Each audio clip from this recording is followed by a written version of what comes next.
Have you ever noticed that two people can have access to the exact same information, the exact same opportunities, the exact same set of skills, yet one struggles in his business year after year while the other one builds a thriving business? It's not about opportunities, it's not about luck, it's not about access. It comes down to one thing: fear. Fear, you say? Yes, fear. Fear changes activity. It changes attitudes. It changes actions.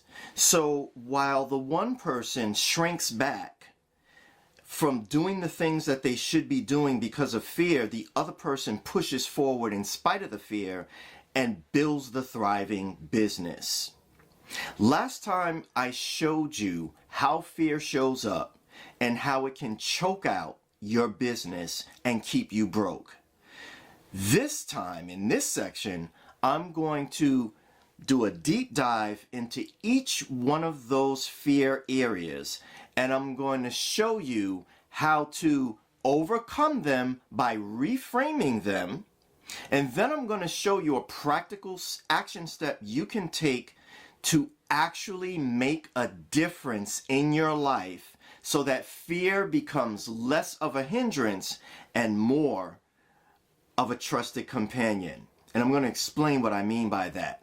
So let's dive in. Fear number one, fear of failure. So many people have these thoughts running through their mind. Well, what if it doesn't work? What if I put myself out there and it fails?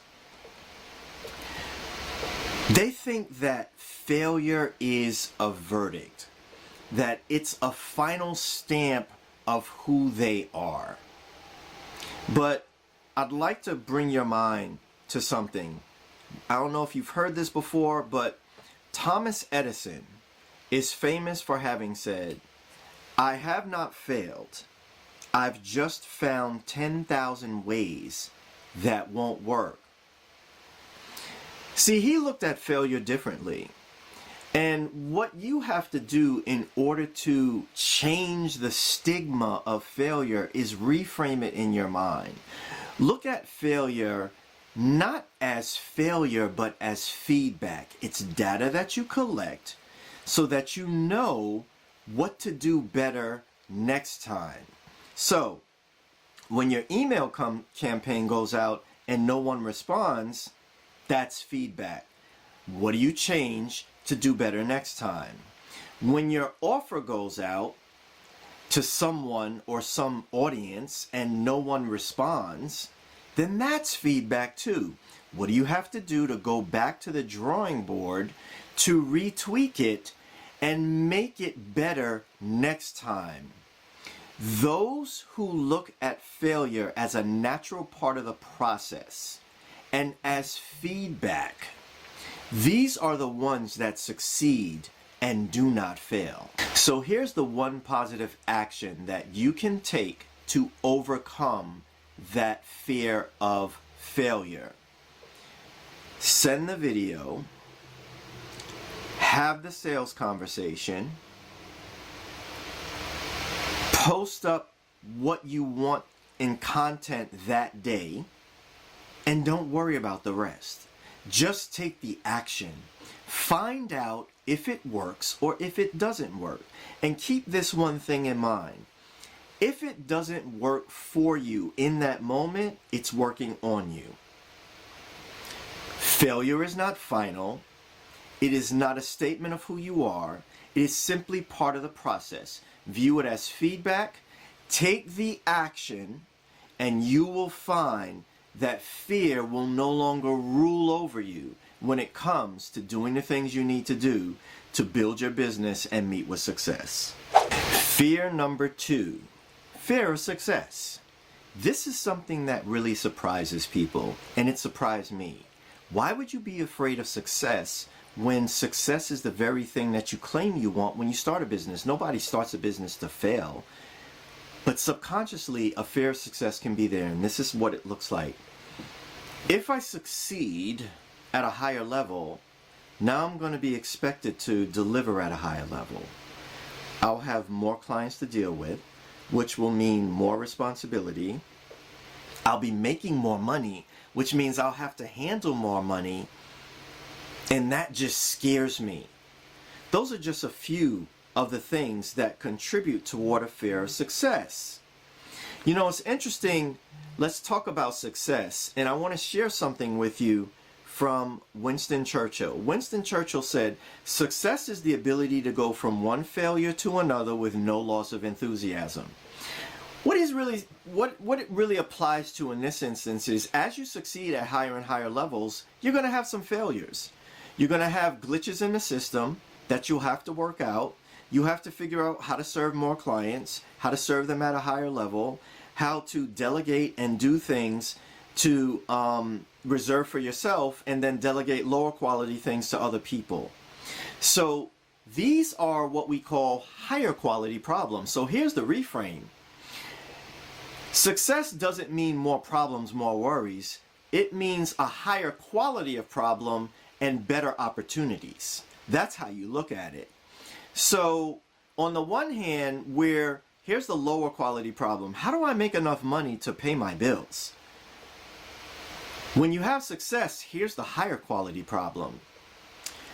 How do I use this new money that I have to generate more revenue? Who do I hire and bring onto my team to handle the lower quality tasks while I focus on the higher quality things, and I'm freed up to deliver better service to my clients, serve more people, and generate more revenue? That's what you call exchanging lower quality problems for higher quality problems. And that is the benefit of success. So keep in mind, the goal is not to eliminate problems. The goal is to create better problems so that you can have a higher quality of life and serve a higher quality of customer. Now, here's your action step. You can do one thing that assumes that growth is coming. That is, you can raise prices, you can create a system, you can build a process, all in anticipation of serving more customers. You can also hire a VA in anticipation of serving more customers, because now you'll be able to hand off to her the lower quality things like answering emails and all of that stuff, finding prospects and everything, while you focus on creating offers, creating a higher level system to serve your customers, and figuring out what to do with all the money that you're going to make. And that, my friends, is how you overcome the fear of success. Fear number 3, fear of rejection. Look, let's be honest. Nobody enjoys rejection. But because nobody enjoys rejection, sometimes it plays itself on repeat in your head in a very toxic way. You're worried, like, what if they don't like me? What if they don't like what I have to offer? What if they say no? What if they think I'm annoying? Like I said, nobody enjoys rejection, but someone can reject your product or service without rejecting you. Don't take it personal. Disconnect yourself from that process. Here's the reframe. Think of every no as something that brings you closer to a yes. And we can use the example of baseball. A baseball player who gets a hit 3 out of 10 times is considered a superstar. But that also means that 7 times out of 10, he's going to strike out. So nobody's thinking about the times he strikes out. They're only focused on the time he gets a hit, but he only gets a hit 3 out of 10 times. So imagine your close rate is 3 out of 10. Not even 50%, but 33% or even 30%. So here in this situation, you speak to 10 people, you get 7 no's, but you got 3 yeses. In baseball world, that's a superstar. So just remember, every no brings you closer to a yes, and those yeses are what you're searching for, and those are your wins. So here's your action step to overcome the fear of rejection. Start conversations. And today we'll just start one conversation and then see how that goes. Then follow up on it if you don't get an immediate yes. If you get a no, follow up on that too with a thank you. And put them into your nurture list and continue to stay in contact with them. Next time, start 5 sales conversations. And then see out of those 5 conversations, how many lead to appointments, and then how many lead to actual sales. As you begin to have more conversations, they will lead to more appointments. Those appointments will lead to more sales, and that means more revenue in your pocket.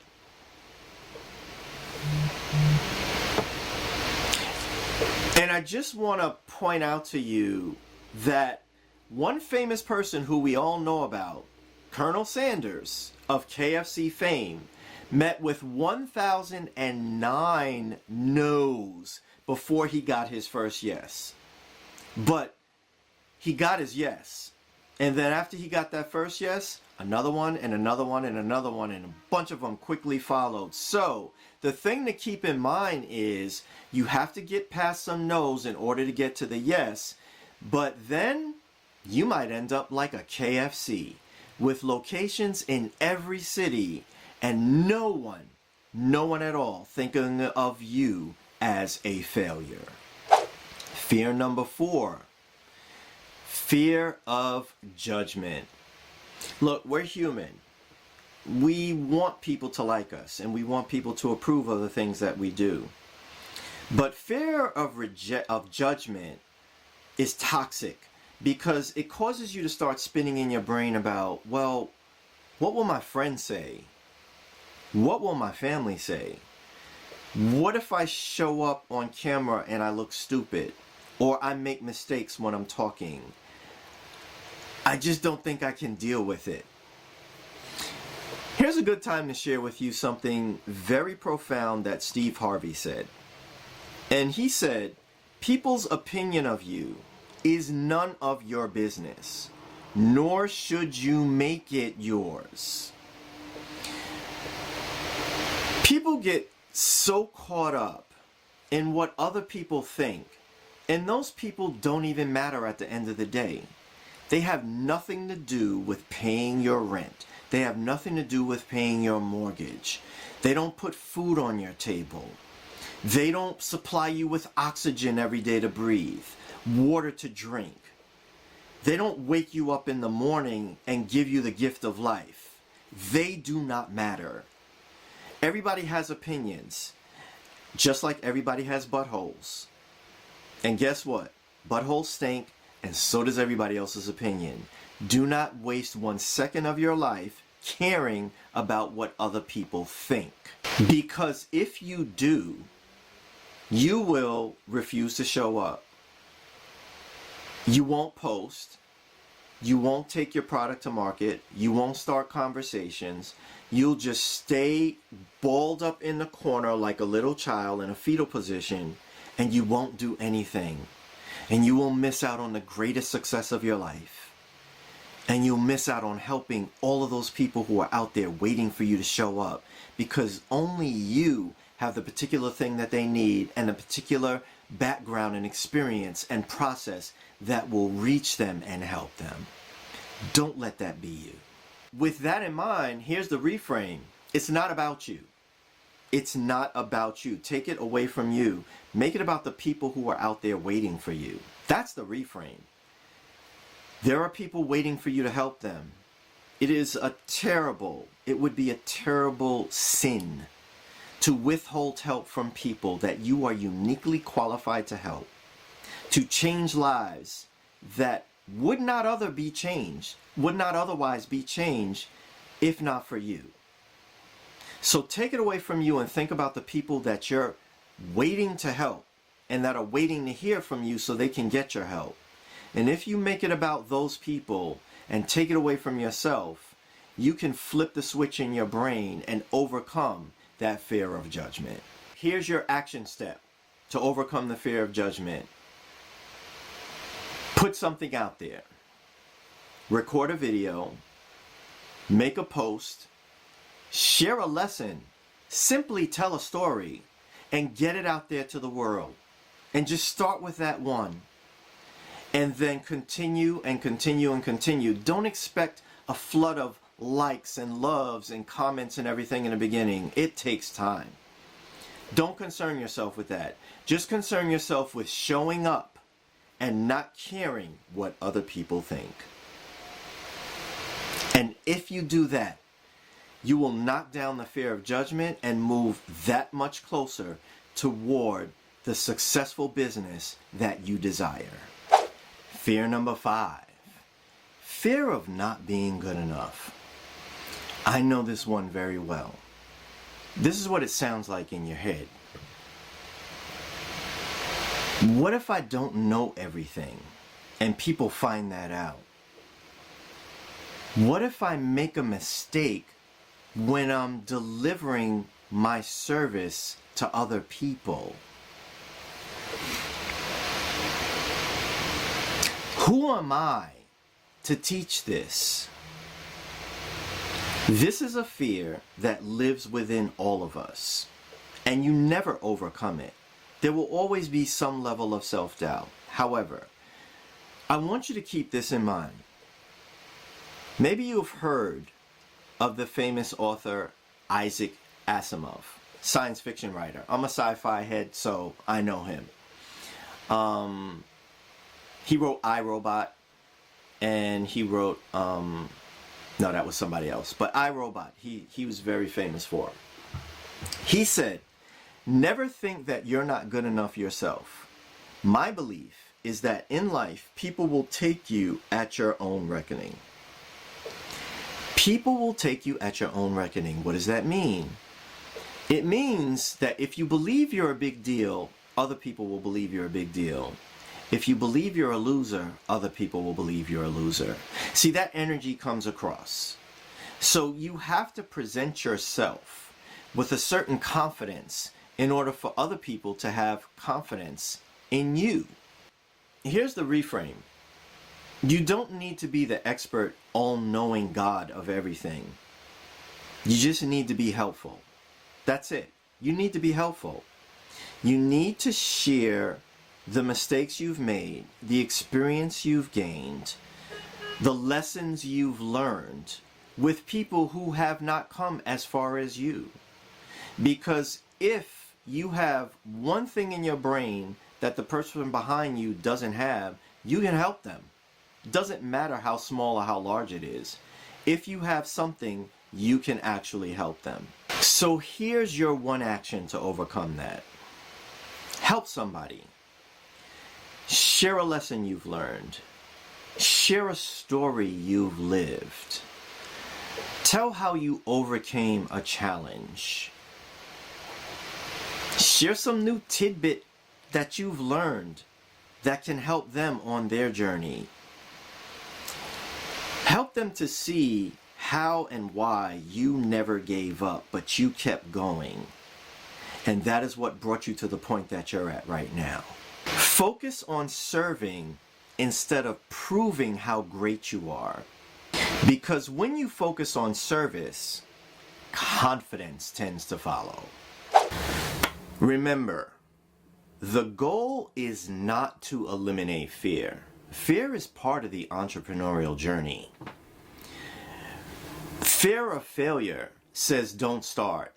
Start anyway. Fear of success says stay small. Grow anyway. Fear of rejection says don't ask. Ask anyway. Fear of judgment says stay hidden. Go ahead and show up anyway. Fear of not being good enough says you're not ready. Serve anyway. See, the entrepreneurs who win aren't fearless. They're courageous. And courage is simply taking action in spite of the fear. So now I offer you a challenge. Which one of these 5 fears is holding you back? Write it down. Give voice to it. But then reframe it with the information that you just learned. And then take one action to conquer it with the information that I just presented to you. In closing, let me say this. In the words of Jack Canfield, everything you want is on the other side of fear. But every day you wait, fear becomes more expensive. Go ahead, move to the other side, and get everything you want. If you found this information helpful, by all means, use it and share it with other people who you think it can help. But if you'd like some additional help to push past your fear, or maybe even identify it in the first place and put a strategy together to deal with it, please go to my website at intentionalmoneysolutions.com and schedule a free strategy session with me. We can work through it together and put a plan together that will help you move past your fears and reach the other side where you can have the life of your dreams.